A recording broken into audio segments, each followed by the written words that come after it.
old gods and the new, of passion and emotion, of objective and subjective, of however you want to see it.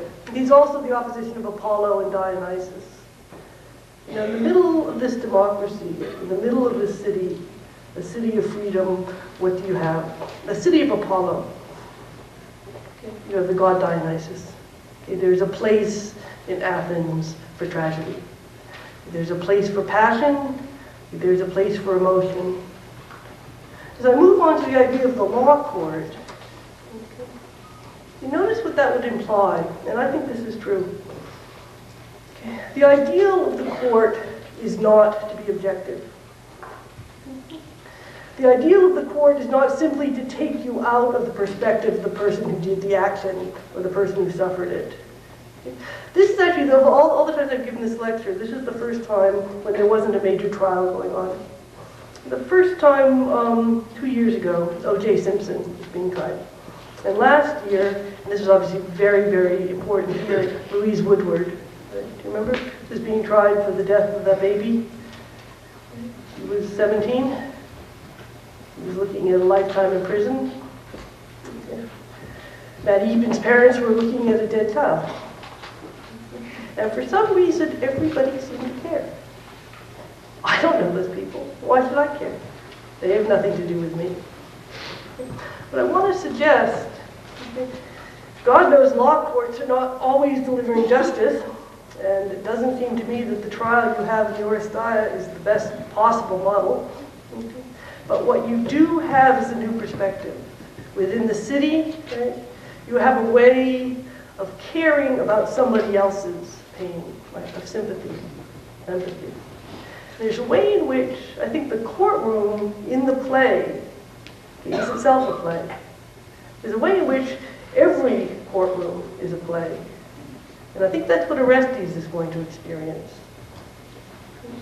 Now, notice before I move to the very last point, where I said that Apollo is a god of language, and he's a god of logical language, the way, from my point of view, he's maybe almost a sophist. Look at his argument, I'll have to be fair. His argument about a child not being related to its mother actually makes perfect logical sense. It really does. Because if you think of the image, right, what the word sperm means is a seed. It's a seed. And it's perfectly evident that when you take a seed and put it in the ground, right, that the earth is not contributing anything. The earth is just giving you the environment. So in a way, it makes perfect sense that a man puts his seed, right, into the appropriate environment, and it grows. But anybody who's seen a mother with a newborn child, right, it's not emotional sense. Okay, it's logical sense. In contrast, remember Clytemnestra's speech. It's all emotional sense. It's all winds around you. Athena uses a different kind of speech. She uses persuasion. It's neither just logic, nor is it just emotion. It's neither just objective, nor just subjective. You don't get justice by not feeling the emotions. You get justice by feeling somebody else's emotions, by understanding how Louise Woodward felt, and how Matt Eben's parents felt. Okay, that's what the jury can do. And I think finally, that's the language not only of a court, but also the theater. So when Orestes goes into that trial, I think he is freed. And I think the way he's freed is not so much judicially, okay, but let me point out something kind of interesting.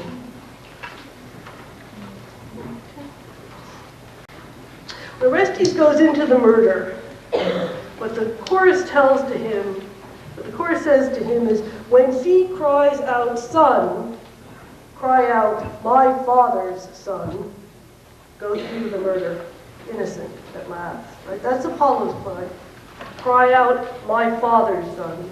When he comes out with that robe, right, that robe that's tangled his entire family, okay, what he says is this is exactly, Epiphanes has got the Greek exactly here. He appeals to the Son, he appeals to heaven, and he says they are my witness when the day of judgment comes that I pursued this bloody death with justice mother's death. I think the difference between Orestes and both Clytemnestra and Agamemnon is he looks at what he's done. And when he goes to that court, they give him a play of what he's done. They remember the importance Professor Straight was talking about, the imitation, the mimesis, to see yourselves. That, I think, is what really gives Orestes freedom. And I think I'll just take a minute to tell you what I really think this means. What I really think this means is, what does it mean to say there's some freedom in necessity? And what it means to me is this. Okay, you can't change who you are. Nobody here, don't write that down. You can't change who you are. I mean, the irony of it is that you were formed, but by the time you knew how to form yourselves, it was too late. You can try to mold your life, but the best you can do is try to find out who you are. You can try to understand. Try to choose a major, in a career, in a lifetime that suits who you are. Okay, the downside of it is necessity. The downside is you can't make yourself somebody that you're not. And this, I think, is the freedom. Okay, the upside of it is you can try to understand. You can try to find the wisdom that comes through experience. And you can look from the pattern. The way we're all like Cassandra, it's too late by the time we understand. We can't change it. But if we do understand, there's a kind of truth, I think. And that truth is the one that makes you free. Thank you.